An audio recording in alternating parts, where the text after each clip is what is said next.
What if you stopped masturbating for 30 days? Would you suddenly become more confident, more focused, more attractive? Would you develop superpowers like some people on the internet claim?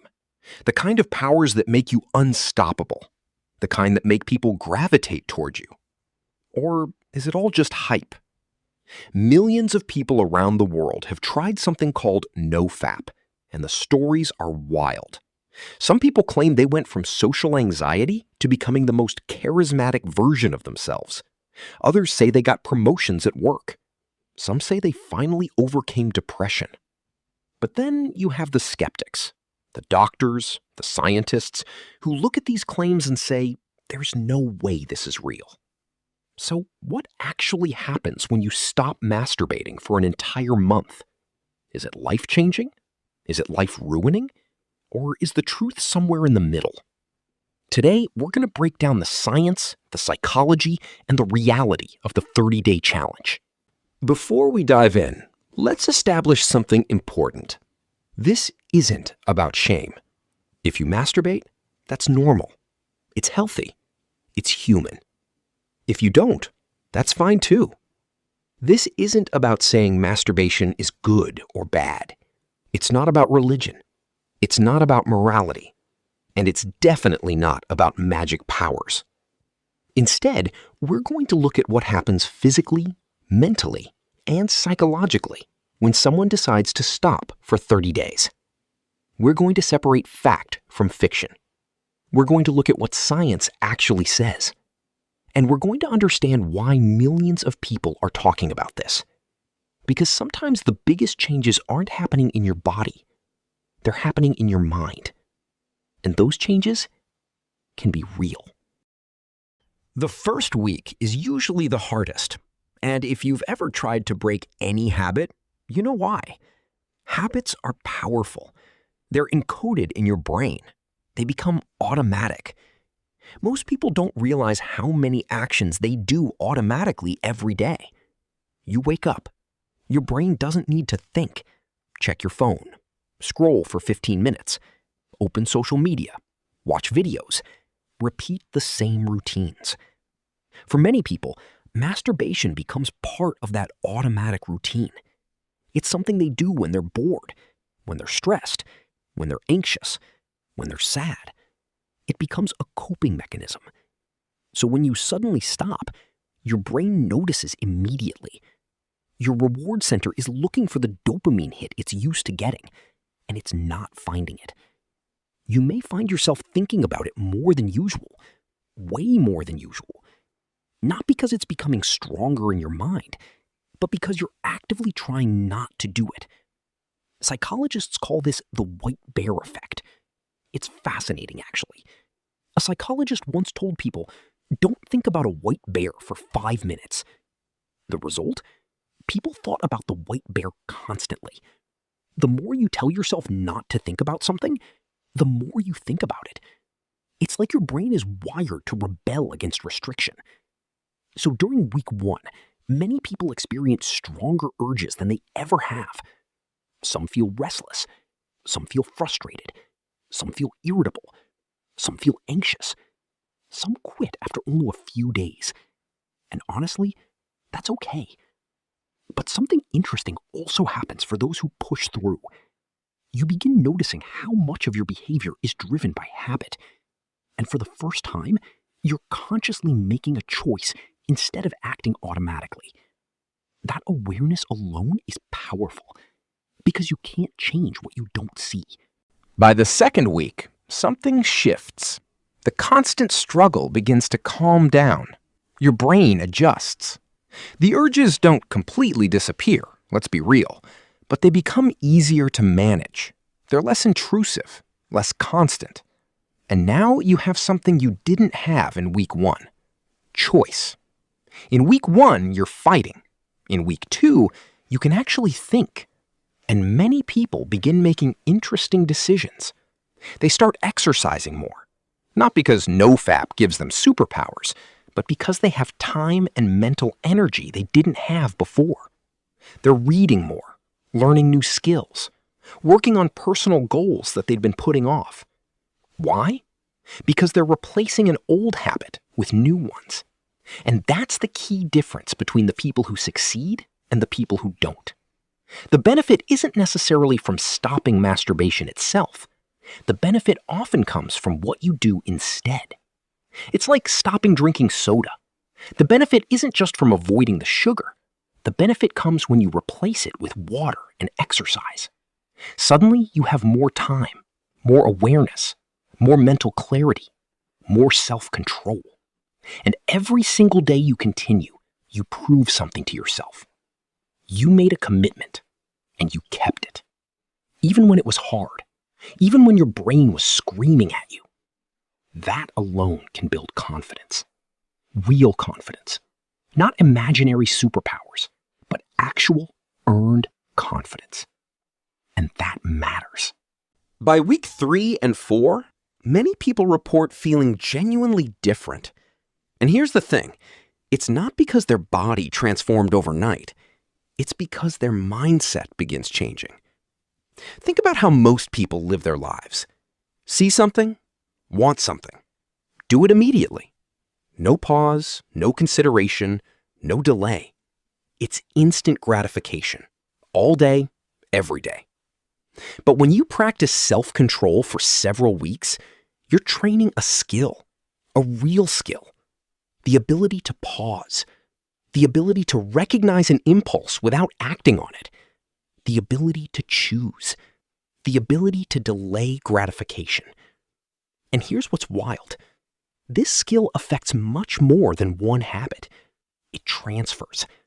You become better at studying because you can delay the urge to check your phone. You become better at fitness because you can choose the gym over the couch. You become better at work because you can focus for longer. You become better with money because you can resist impulse purchases. You become better in relationships because you can communicate instead of reacting. Because discipline is transferable. Neuroscience shows that self-control is like a muscle. The more you exercise it in one area, the stronger it becomes in others. This is why some people feel more confident after several weeks. Not because they became a different person, but because they proved something to themselves. They proved they could control themselves. And in a world where everything is designed to distract you and manipulate you, that's powerful. Now, let's talk about the claims you hear online, because they're everywhere. NoFap increases testosterone. NoFap makes you more attractive. NoFap gives you unlimited energy. NoFap makes you smarter. NoFap helps you build muscle faster. The reality? It's more complicated. And honestly, way more interesting. Scientific research does not show evidence of magical transformations after 30 days. A comprehensive review of studies on this topic found no peer-reviewed evidence that abstinence from masturbation significantly increases testosterone. You won't suddenly become a genius. You won't become superhuman. You won't instantly become rich, successful, or attractive just from not masturbating. That would be too simple. But here's what's important. That doesn't mean the challenge is useless, because the biggest effects are often psychological, not physiological. When people stop a habit they feel is controlling them, they gain a sense of control. That's real. When they spend less time consuming pornography and more time creating, they feel more productive. That's real. When they reduce compulsive behavior, they often feel more focused and present. That's real. There are some subtle physiological effects worth noting. Some studies suggest that after several days of abstinence, there may be a temporary increase in dopamine sensitivity, meaning your brain becomes slightly more responsive to rewards, which can make normal activities feel more pleasurable.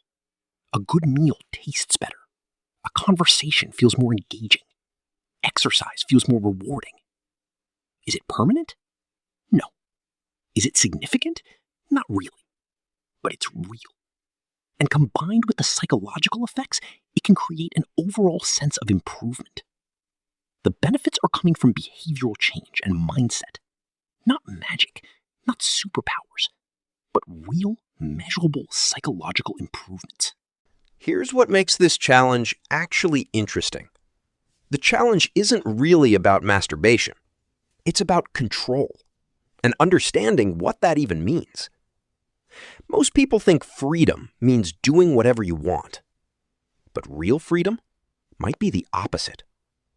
Real freedom is being able to say no when you want to say yes. Being able to control your impulses instead of letting them control you. If you can't go 30 days without something, is it you controlling it, or is it controlling you? This applies to so much more than masturbation. Social media, junk food, gaming, scrolling, shopping, procrastination, alcohol, anything that has a compulsive element. The question is simple but powerful. Are you making your choices, or are your habits making them for you? When you take the 30-day challenge, you're not just abstaining from one thing. You're testing whether you actually have the level of self-mastery you think you have. And for a lot of people, the answer is no. And that realization alone is valuable. Because once you see it, you can change it. So let's talk about what people actually experience. Not the myths, but the real documented effects. Better sleep quality, not because of biology, but because you're less stressed and anxious. More motivation, because you've proven to yourself that you can keep commitments. Improved social confidence, because you're spending more time on actual social interactions instead of consuming content. More mental clarity, because you're not using the behavior as an escape from difficult emotions. Better focus, because your brain isn't constantly distracted by urges and shame cycles. These aren't superpowers, but they're real improvements that can compound over time. The guy who felt unmotivated for years might suddenly start working on his side hustle. The woman with social anxiety might finally start going to social events. The person struggling with depression might finally have the mental energy to seek help. Are these things caused by not masturbating? No. Are they made possible by the clarity and confidence that comes from the challenge? Yes. So what really happens if you don't masturbate for 30 days? The answer isn't superpowers. The answer isn't magic. The answer is awareness.